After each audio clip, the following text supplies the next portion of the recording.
was thinking about the story that I should tell for my first one.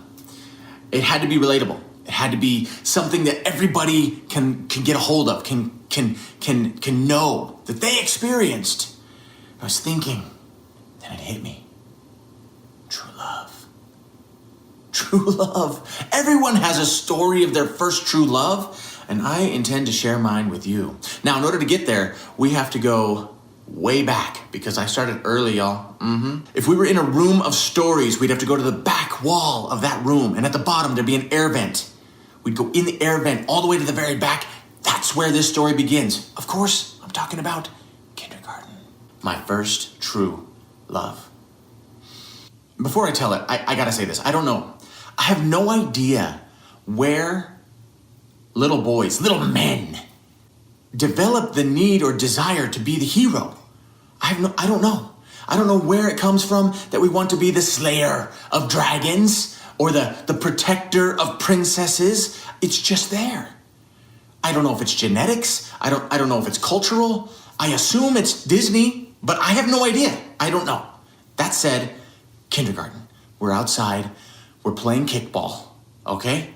I don't know if it's PE. I don't know if it's recess. The reason I don't know is because I don't remember anything from kindergarten except true love. That's how powerful love is. You can forget everything else, but you'll remember the things surrounding love. Oh, yes. I'm standing there in the outfield and the ball gets kicked to my side of the field. And I realize I can get that ball. What I did not realize was right to my right was a girl. Oh, not just any girl. Chelsea. She was amazing. The fairest in all of kindergarten. Chelsea. Oh my goodness. She's beautiful. Amazing. And the ball is headed right for her face. It would have been tragic. It would have been awful, catastrophic. And I would love to tell you that I perceived that that was what was going to happen, and that I saw that I could be the hero and I could stop the ball from striking her right in the face, and that I saved the day. That would be a lie. But just because that wasn't my original intention does not negate the valor of my actions. No. I ran for this ball like a cheetah chasing down a gazelle. But I'm not that fast, so like one of the sick ones with like 3 legs, chasing him down. Oh, yes, I'm going. And I leaped for the ball like a jackrabbit equipped with kangaroo legs. I grabbed the ball, and I land. As I land, I heard it in my head, the grandstand of cheering from getting the out. And I landed. I was the hero right then. I'd done it. I rolled the ball back to the ball master.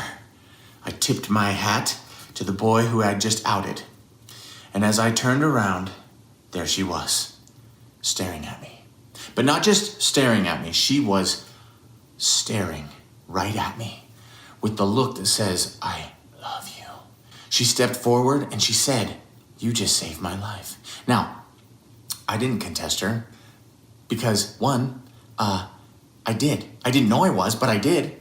2, she's the prettiest girl in school and every guy can use a leg up, right? She leans in and she hugs me. And as she pulls away, she kisses me right there. I don't need to tell you, I was on cloud 99. I was chilling with Zeus, talking about things of Olympus, the things that gods talk about. Because I had saved the princess and she rewarded me with a kiss on the cheek. Every hero's dream. The rest of the day, I walked around school like a champion of men. For I was one. At the end of the day, I walked out to cross the field to go to my ride to go home, except Chelsea walked up right beside me, and she grabbed my hand. She didn't just grab my hand. She grabbed my hand. Yeah, this right here is we're forced to hold hands on our way to the lunchroom. This right here is I love you, put a ring on it. So she's holding my hand with the love grab, and she walks me over to this tree. It's huge and green, and it's a pine tree. And she kneels down, inviting me to join her, which I do not, because I kneel for no one. Instead, I sit cross-legged next to her like a gentleman knight. She begins to tell me about her day. I have no idea what's happening, but I want to know. So she tells me about the colors that she learned about, and the cutting of paper, and the shapes. All of these things. And then she looks at me in my eyes with a smile and says, now tell me about your day. I don't know where she learned this custom, but it was amazing, and I loved it. So I began to tell her about my day.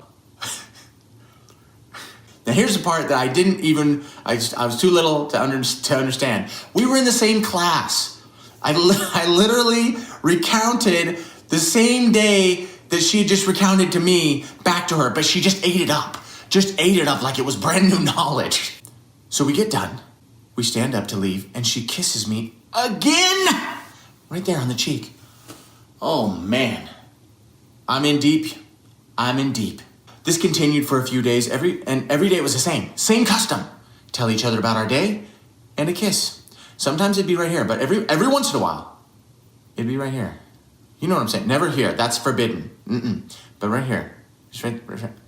You know what I mean. This continued, our love grew, and it was wonderful for like 2 weeks.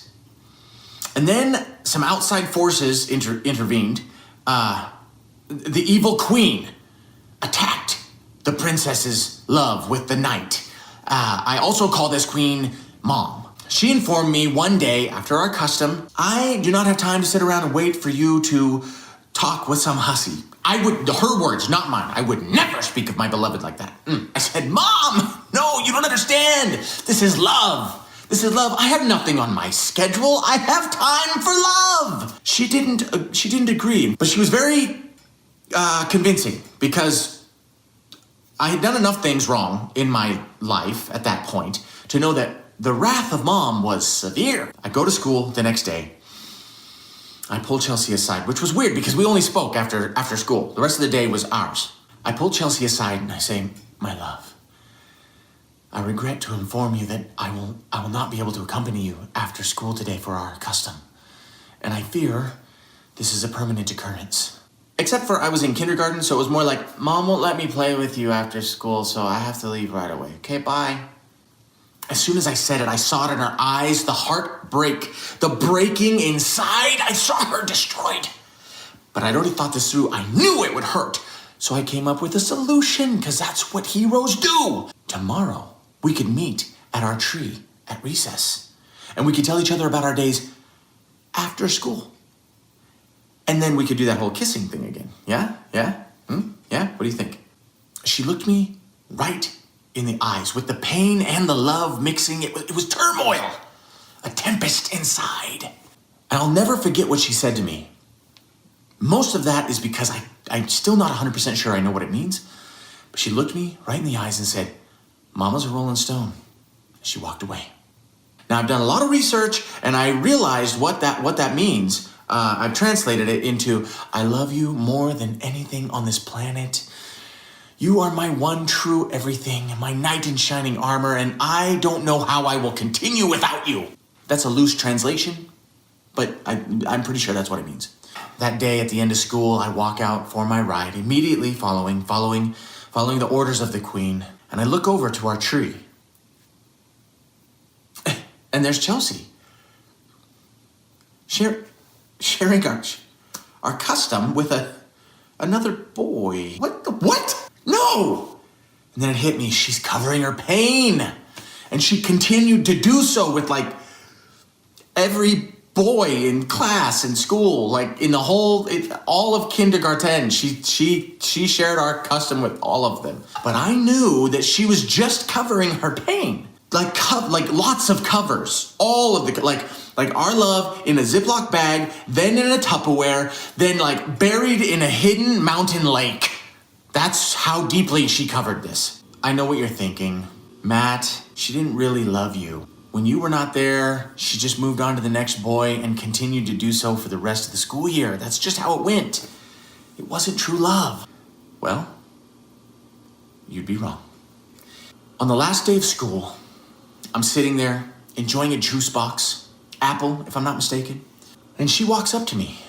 Now, this would be the last time that I would see Chelsea until junior high. They redrew the boundaries. I had no control.